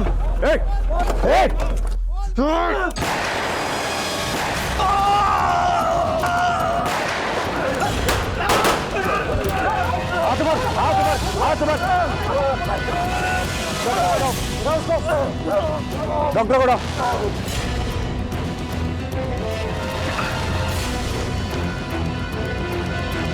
Doctor Sridhar, are you fine? Thank you sir, you help me. 14 दिन की लगातार कोशिशों के बाद आखिरकार नोएडा पुलिस डॉक्टर श्रीधर को सही सलामत बचाने में सफल हो गई। किडनैपिंग में इन्वॉल्व सभी 6 अपराधी इस वक्त पुलिस की हिरासत में हैं। नोएडा पुलिस के सराहनीय जज्बे के लिए क्राइम पेट्रोल की पूरी टीम उन्हें सैल्यूट करती है और उन्हें इस सफलता के लिए बधाई देती है।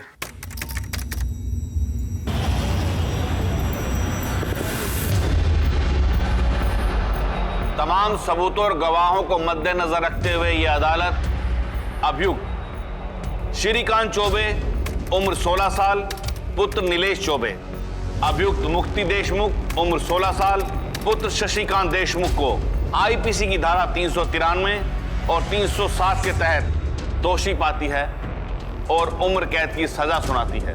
इसके साथ अभियुक्त प्रबल बोर्डे उम्र 16 साल पुत्र वामन बोर्डे, अभियुक्त रघु आप्टे उम्र 16 साल पुत्र विश्वास आप्टे को हत्या की साजिश, चोरी और सबूतों का नष्ट करने का दोषी पाती है और आईपीसी की धारा 302, 120 बी और 393 के तहत सजाए मौत का हुक्म देती है, हैंग टिल डेथ।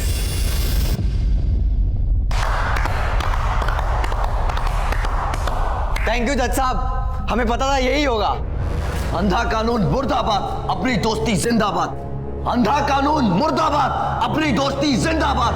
अंधा कानून मुर्दाबाद, अपनी दोस्ती जिंदाबाद। अंधा कानून मुर्दाबाद, अपनी दोस्ती जिंदाबाद। अंधा कानून मुर्दाबाद, अपनी दोस्ती जिंदाबाद। अंधा कानून मुर्दाबाद, अपनी दोस्ती जिंदाबाद। अंधा कानून मुर्दाबाद, अपनी दोस्ती जिंदाबाद। अंधा कानून मुर्दाबाद, अपनी दोस्ती जिंदाबाद। अंधा कानून मुर्दाबाद।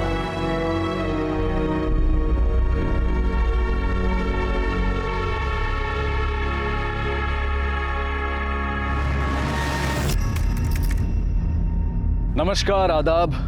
क्राइम पेट्रोल डायल 100 के ब्लैक हेडलाइंस अध्याय में आप सबका स्वागत है। किसी भी देश के बच्चे, युवा उसका भविष्य होते हैं। उनके कंधों पर देश की प्रगति का भार होता है। लेकिन कई बार कुछ युवा पथभ्रष्ट होकर ऐसे अपराधों को अंजाम दे देते हैं कि समाज और कानून दोनों हैरान हो जाते हैं। पिछले कुछ दशकों में युवाओं द्वारा किए गए अपराधों की संख्या बढ़ी है और साथ ही यह विवाद भी बना हुआ है कि जुवेनाइल की उम्र क्या होनी चाहिए, 16 साल, 17 साल, 18 साल या फिर कुछ और। हिंदुस्तान की क्राइम हिस्ट्री का ये एकमात्र ऐसा केस है जिसमें 16-17 साल के 4 लड़कों को फांसी और उम्र कैद की सजा सुनाई गई। सन 2000 से पहले तक जुवेनाइल जस्टिस एक्ट 1986 के तहत सिर्फ 16 साल की उम्र तक के लड़कों और 18 साल की उम्र तक की लड़कियों को ही जुवेनाइल माना जाता था। 1994 में जब इन लड़कों को हत्या के जुर्म में गिरफ्तार किया गया, तब इन लड़कों की उम्र 16 साल से कुछ अधिक होने की वजह से इन्हें अडल्ट माना गया और जिसकी वजह से इस केस की पूरी सुनवाई जुवेनाइल कोर्ट में ना होकर सेशन कोर्ट में हुई। और अजीब बात यह थी कि सजा सुनने के बाद ये बच्चे रोने और डरने की बजाय खुश हो रहे थे। आखिर कहां खो गई थी इनकी मासूमियत और कहां खो गया था इनका बचपन, जो इन्हें मौत के डर से भी आजाद कर गया था। कहीं पुलिस और न्याय प्रक्रिया में कोई चूक तो नहीं हुई थी जिसका ये बच्चे अपने ही तरीके से विरोध कर रहे थे? और अगर ये वाकई में अपराधी थे तो वो कौन सी दुखती रखती समाज की जिसने इन्हें यहां लाकर खड़ा कर दिया था?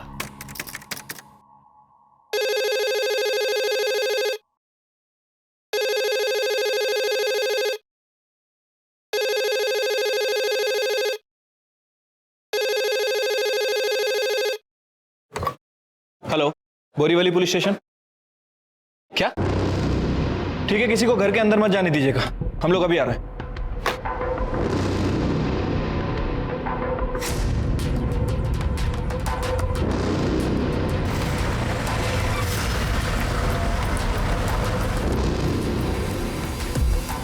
सर, मैंने कॉल किया था आपको।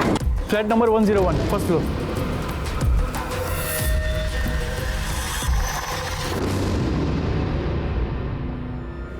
खोलो उसे फटाफट, हॉस्पिटल लेके जाओ।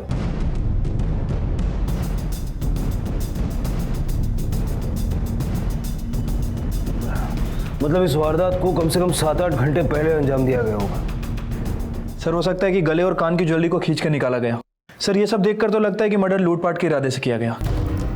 कदम इरादा चाहे जो भी हो, इतना तो तय है कि इस तरह से 4 लोगों को काबू करके बांधना किसी एक के बस का नहीं। कम से कम 3-4 लोग या उससे ज्यादा लोग इस वारदात में शामिल हैं। वो कौन थे और कितने थे? सुनाओ सर, बॉडीज को पोस्टमार्टम के लिए भेजो। Okay sir.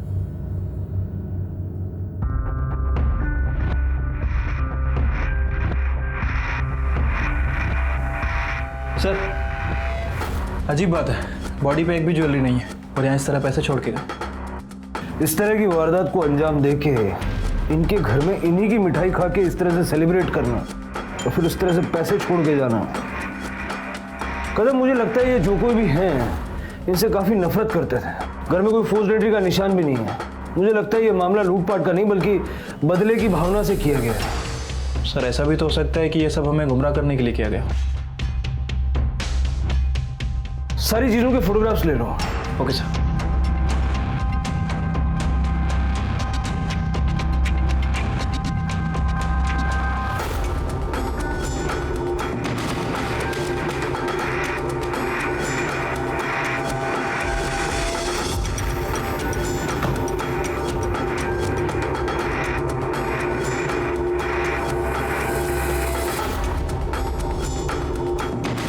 नॉर्मल है यहाँ सब कुछ।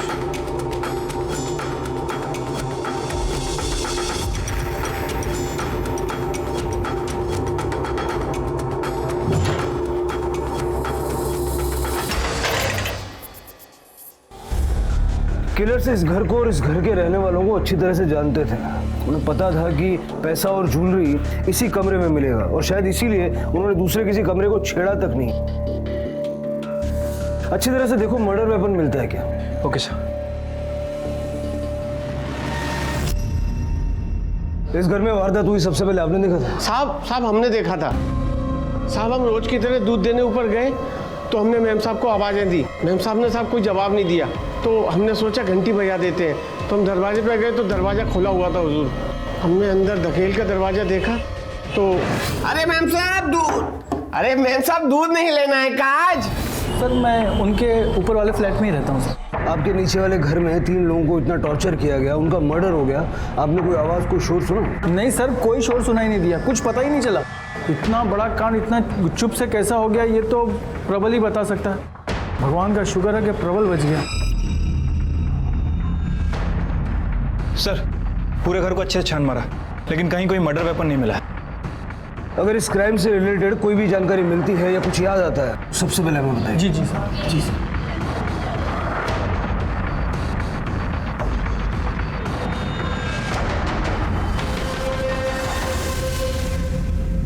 देख बेटा, तेरी हालत हम समझ सकते हैं लेकिन अपने घर वालों को न्याय दिलाना चाहता है कि नहीं? चल फिर बता, ये कब हुआ और कैसे हुआ? सर, कल रात को मैं अपना रूम बंद करके पढ़ाई कर रहा था। कितने बजे? 8 बजे के आसपास। सर, ये साल 10th का बोर्ड है मेरा, तो एग्जाम्स की तैयारी कर रहा था मैं। तभी पहले डोरबेल बजी। आई की गर्दन पर हथियार रखे हुए थे, उनके बाद कई हथियार थे जैसे तलवार, चाकू सब, और दूसरे आदमी ने आई का मुंह बंद कर रखा था। कितने लोग थे? 3 आदमी थे। फिर क्या हुआ? मुझे देखते ही एक आदमी मेरे पास आया और उसने मेरा मुंह दबा दिया। मैंने उसके हाथ पे जोर से काटा और उसने मुझे बहुत तेज मारा और मैं गिर गया सर। और उसने मुझे शर्ट से उठाया। उसके बाद आई से पूछा कि कैश और ज्वेलरी कहाँ है, और फिर डोरबेल बजी। डोरबेल बजने की आवाज़ कितने बजे हुई? कोई 1.5 घंटे बाद, मतलब 9:30 बजे के आसपास। उसके बाद क्या हुआ? सुदीप बाबू आए और उन्होंने उन्हें भी मारा और हमारे साथ बांध दिया। फिर उनमें से एक आदमी बोला कि भूख लगी है। फिर वो लोग किचन की तरफ चले गए। फिर डोरबेल बजी तो वो लोग हॉल में आए और फिर सबको मार डाला। तो तुम कैसे बच गए? वो लोग मुझे भी मारने ही जा रहे थे, तभी नीचे से 3-4 गाड़ियों की आवाज़ आई और वो लोग फिर भागने लगे। और एक आदमी ने भागते भागते मेरे सर पे बहुत तेज से डंडा मारा और मैं बेहोश हो गया। तुमने उन 3 लोगों की शक्लें देखी थी ना? पहचानते हो कौन थे वो लोग? पहले कभी देखा था उनको? नहीं सर, पहले कभी नहीं देखा। शक्लें तो याद होंगी ना? हमले सर, स्केच आर्टिस्ट को बुलवा के इससे डिस्क्रिप्शन लेके स्केच बनाओ। सर, स्केच तो मैं भी बना सकता हूँ। अजीब बात है, कातिलों ने घर के 3 लोगों को मार दिया और इसे जिंदा छोड़ दिया, वो भी तब जब वो जानते थे कि इसने तीनों की शक्लें देखी हैं। और इतने शातिर लोग बस इस बात से डर के भाग गए कि उन्हें रोड पर कुछ गाड़ियों की आवाज़ सुनाई दी। सर अगर वो वाकई गाड़ियों की आवाज़ सुनकर भागे होंगे तो सर गाड़ियों की आवाज़ तो उससे पहले ज़्यादा आ रही होगी। अगर उनका मकसद सिर्फ लूटपाट करना था तो प्रबल और उसकी माँ को मारकर वो लोग 9 साढ़े 9 तक भाग सकते थे, कि वो जानते थे कि घर में कहाँ क्या रखा है। अगर लूटपाट के साथ साथ मर्डर भी उनका मकसद था तो तब भी उनके पास काफ़ी टाइम था। प्रबल के बाप के 12 बजे आने के बाद उसे मारकर 12:30 तक वो लोग भाग सकते थे। फिर ऐसी सूरत में 2:30 बजे तक वहीं रुके रहने का क्या मतलब हो सकता है? सर मुझे लगता है कि प्रबल हमसे कुछ ना कुछ जरूर छुपा रहा है। कदम, जरा आस पड़ोस में पता करो ये प्रबल लड़का कैसा है, और इस रस्सी के बारे में भी पता करो, कहाँ से और किसने खरीदी। रस्सी नई सी लग रही है, हो सकता है कि इन्हीं दिनों में खरीदी गई हो। Okay sir.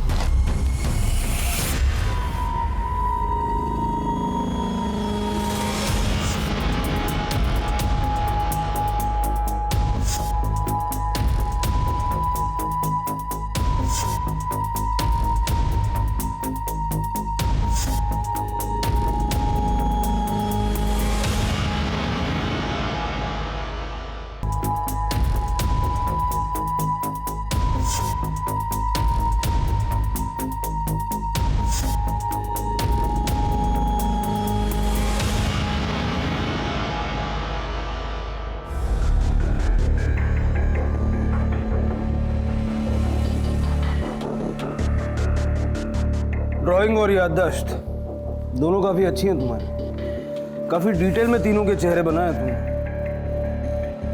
ठीक है, फिलहाल घर जा सकते हो। जी सर। कदम सर, जरा पता लगाओ ये 3 लोग हैं कौन, और इस प्रबल पे भी नजर रखो। Okay sir.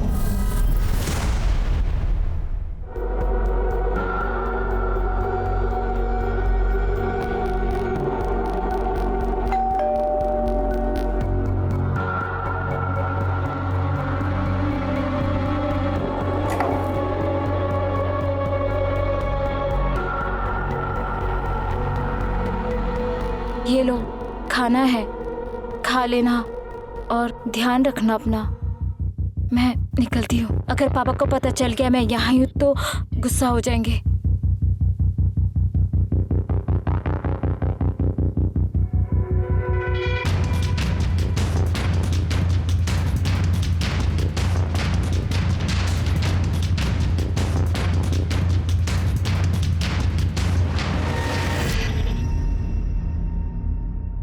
इन दोनों को तो नहीं जानता, पर इसकी शक्ल से मिलता जुलता एक भिखारी उधर उस रोड पे भीख मांगता रहता है। हाथ से अपंग है, दिन रात उधर ही पड़ा रहता है।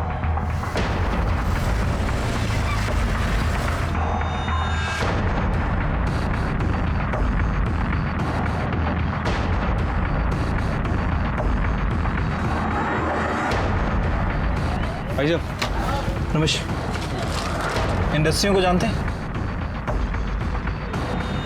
हाँ सर, ये मेरी दुकान की रस्सी है। अच्छा, इन तीनों को जानते हैं? इन तीनों में से किसी ने खरीदी थी रस्सी? नहीं सर, मैं इनको नहीं पहचानता, और इनमें से किसी ने रस्सी नहीं खरीदी है। देखिए, याद करने की कोशिश कीजिए, ये 3-4 दिन पुरानी बात है। आखिर इतनी सारी रस्सियाँ कौन खरीद सकता है आपके यहाँ से? हाँ सर, 2-4 दिन पहले एक लड़का आया था, उसी ने रस्सियाँ खरीदी थी। बोला था स्कूल वालों ने मंगाया है। पता नहीं सर स्कूल वाले भी क्या करते हैं। क्या यही था वो? नहीं सर, ये नहीं था सर। 2:30 बजे तो इंसान सो ही जाता है ना। हाँ, कोई शोरगुल हो जाए तो आँख खुल जाती है, मगर मैंने कोई गाड़ी की आवाज़ नहीं सुनी सर। प्रबल कैसा लड़का है? बहुत अच्छा सर, एकदम सीधा साधा। आज की जनरेशन में ऐसा लड़का मिलना मुश्किल है। गली में भी उसके 1-2 ही दोस्त है सर, रघु, मुक्ति, श्रीकांत वगैरह। वो भी उसके स्कूल में ही पढ़ते हैं, उन्हीं के साथ घूमता है, नहीं तो पढ़ते रहता है सर। उसकी ड्राइंग बहुत अच्छी है। प्रबल की फैमिली का माहौल कैसा था? मतलब किसी के आपस में या किसी बाहर वाले से कोई दुश्मनी वगैरह? सर वो प्रबल वामन की दूसरी बीवी का बेटा है। बीवी क्या बोलेंगे, उसने कभी वामन से शादी तो की नहीं। पहले वामन इधर ही रहता था, वैजंती भाभी और सुदीप के साथ। फिर इन लोग को छोड़ के वो औरत के पास चला गया था दादर, वहाँ वो प्रबल हुआ। प्रबल जब 8 साल का था सर, तब वो औरत को छोड़ के और प्रबल को लेके वापस से वैजंती भाभी के पास आया। आपको ये सब कैसे पता? सर वामन ने बताया। तो वामन ने कभी ये बताया कि प्रबल की माँ दादर में कहाँ रहती है? नहीं सर, वो तो वामन को भी नहीं पता था सर। एक बार उसने मुझे बताया था कि वो औरत कैरेक्टर की सही नहीं थी, तो अभी तो शायद उसने भी किसी से शादी करके घर बसा लिया होगा। पर सर एक बात है, वामन और वैजयंती भाभी प्रबल को प्यार बहुत करते थे, दोनों उसकी चिंता बहुत करते थे।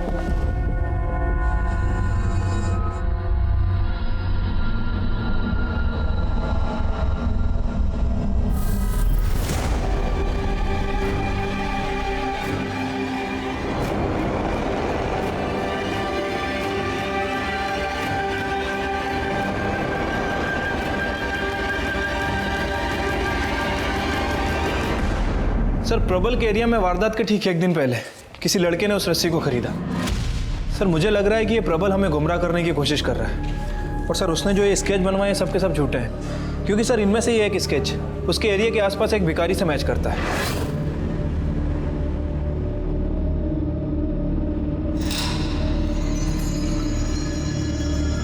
और बाकी के 2 स्केच हैं, इनका हमारे पास कोई डिटेल नहीं है। मैंने पड़ोसी आसपास के लोगों इन सभी से पूछताछ की, लेकिन किसी ने इन्हें आइडेंटिफाई नहीं किया। इसका मतलब है कि प्रबल ने ये चेहरे अपनी इमेजिनेशन से रैंडमली बनाए। वैसे ये भी पता चला है कि प्रबल वैजयंती का सौतेला बेटा है। वामन ने प्रबल की माँ से कभी शादी की ही नहीं, वो उसकी नाजायज औलाद है। सर ये सुदीप, वैजयंती और वामन, इन तीनों की पोस्टमार्टम रिपोर्ट के हिसाब से तीनों की मौत रात को 11 से 1 के बीच हुई है। सुदीप और वैमन का गला घोटने की कोशिश की गई, लेकिन उनकी मौत 3 अलग अलग किस्म के धारदार हथियार से हुई है, जो कि चाकू, तलवार और कोयता हो सकता है। तीनों के साथ हाथापाई हुई है और वैजयंती की मौत सिर्फ गला घोटने की वजह से हुई। सर प्रबल बोर्डे की कॉलोनी के पास एक प्लॉट में इसमें हथियार मिले।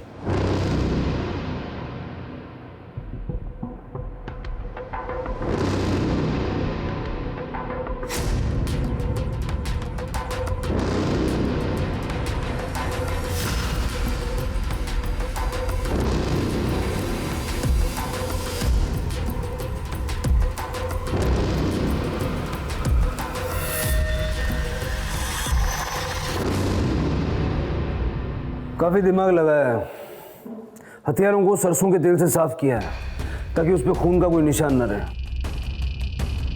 ये हथियार फॉरेंसिक के लिए भेज दो और ज़रा पता करो कि अगर ये हथियार, ग्लव्स, रस्सी वगैरह प्रबल ने नहीं खरीदे तो इसमें कहीं कोई उसका दोस्त तो शामिल नहीं है, क्योंकि दुकान वाले का कहना था 2-4 दिन पहले एक लड़का आया था।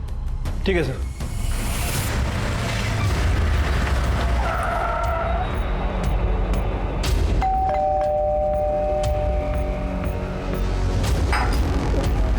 क्या हुआ साहब? वही तो पता लगा रहा।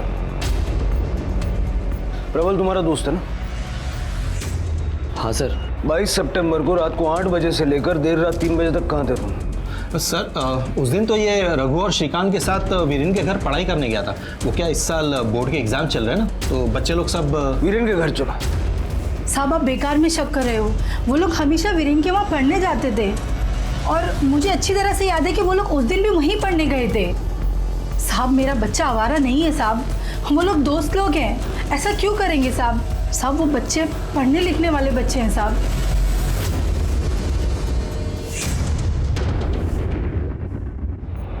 भाई साहब। जी सर। इनमें से किसने खरीदी थी आपके यहाँ से रस्सी? किसने खरीदी थी सर?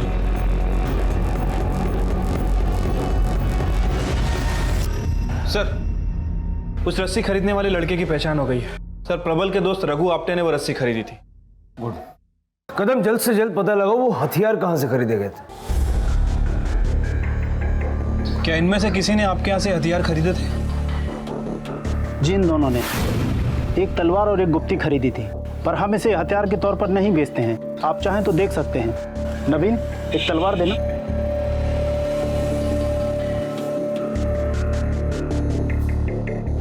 ये तलवार दोनों तरफ से एक जैसी मोटी है। हाँ लेकिन उनके पास जो हथियार था वो काफी धारदार था। पता नहीं सर, पर मुझसे तो यह कहकर खरीदी थी कि हमें ड्रामे में यूज करना। कब की बात है? कौन सी तारीख को खरीदा था? Sir 1 minute.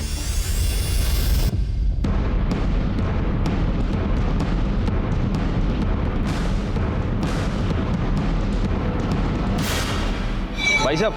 हाँ साहब। इन्हें पहचानते हैं? इनमें से किसी दो ने आपके यहाँ पे तलवार और गुप्ती में धार लगवाई थी।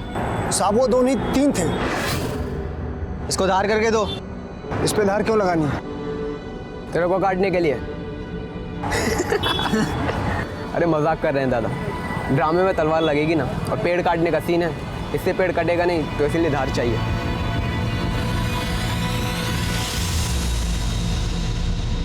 ये वाला, यही तीनों थे साहब।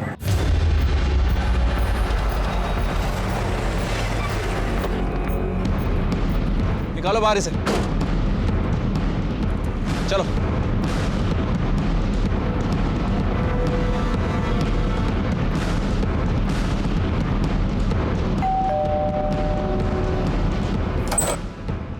श्रीकांत कहाँ है? क्या हुआ है साहब? अरे बताइए तो, हुआ क्या है? क्या कुछ हुआ है साहब? कुछ नहीं, बहुत कुछ हुआ है। ये तीनों सुदीप, वैजयंती और वमन इनके मर्डर में इन्वॉल्व है।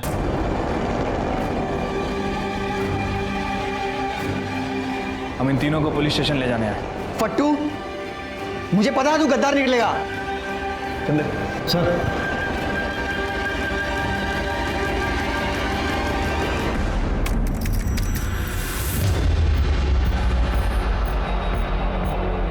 तमाम सबूतों और गवाहों को मद्देनजर रखते हुए यह अदालत सजाए मौत का हुक्म देती है, हैंग टिल डेथ।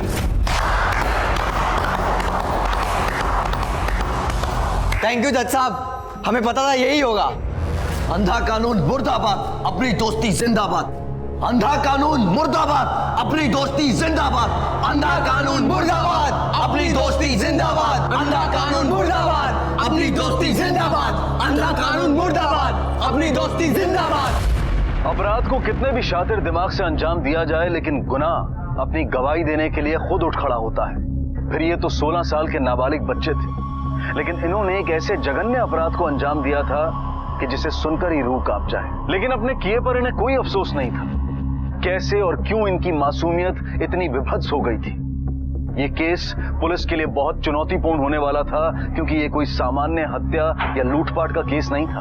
आगे अभी बहुत कुछ होना बाकी था, और ये हम जानेंगे कल रात 11 बजे इस केस के दूसरे और आखिरी भाग में। अब मैं अनूप सोनी आपसे विदा लेता हूं। कल रात 11 बजे आपसे फिर मुलाकात होगी। तब तक अपना और अपने परिवार का ख्याल रखें और देखते रहें क्राइम पेट्रोल डायल 100। सबक एक को, सीख हम सबको। जय। क्राइम पेट्रोल के और भी दिलचस्प कहानी देखने के लिए हमारे चैनल को सब्सक्राइब करें और बेल आइकॉन दबाना न भूलें।